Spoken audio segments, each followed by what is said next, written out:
Je m'appelle Svetlana Panova et je suis danse rythmothérapeute, art thérapeute globalement, parce qu'on intervient par l'art, on amène l'art au profit du soin et de l'accompagnement. Et comme ça, l'atelier de danse rythmothérapie, je guide depuis 13 ans. C'est mon métier, c'est mon parcours, c'est ma passion.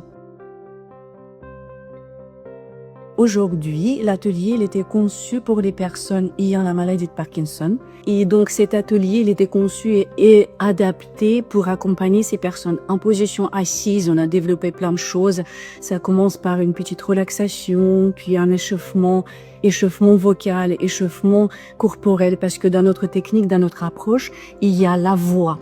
Il y a non seulement la danse, mais il y a la danse vocalisée. C'est très intéressant et important. Ce que je constate le plus, c'est le côté social. Bien évidemment, quand on se retrouve dans un groupe sur le même rythme, on est synchronisé avec ce groupe-là. On partage les sourires, on partage ses rythmes, ses chants, ses mouvements, ses gestes.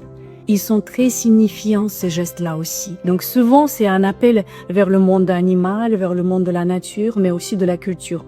Parce que moi, personnellement, je rassemble les musiques des danses du monde et les musiques du monde. Et comme ça, j'amène le côté culturel aussi. Donc, on va déguster quelque chose qui vient d'une culture. Pourquoi on devient danseur?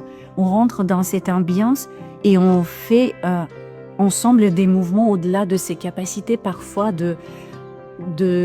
d'imaginer ce qu'on peut faire. Et je découvre en tant que progrès par la personne que je regarde au début de la séance et à la fin de la séance, c'est un parcours énorme, c'est une progression énorme.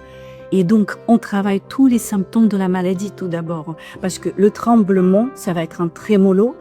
Comme dans la musique, on fait trémolo, vibration. Qu'est-ce qu'on va devenir et qu'est-ce qu'on va faire de ce trémolo?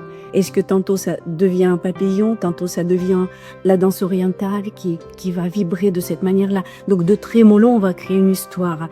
Des raideurs, des patients qui sont vraiment renfermés, comme ils disent, dans leur corps, on va avoir quelque chose qui va aller vers la souplesse, mais progressive, avec le temps de balancement, de temps de souffle, le temps de la détente. Donc on va déjà apporter un bien-être, le souffle dans le corps, et par ce biais-là, on va aller chercher les gestes à travers lesquels on va communiquer avec les autres.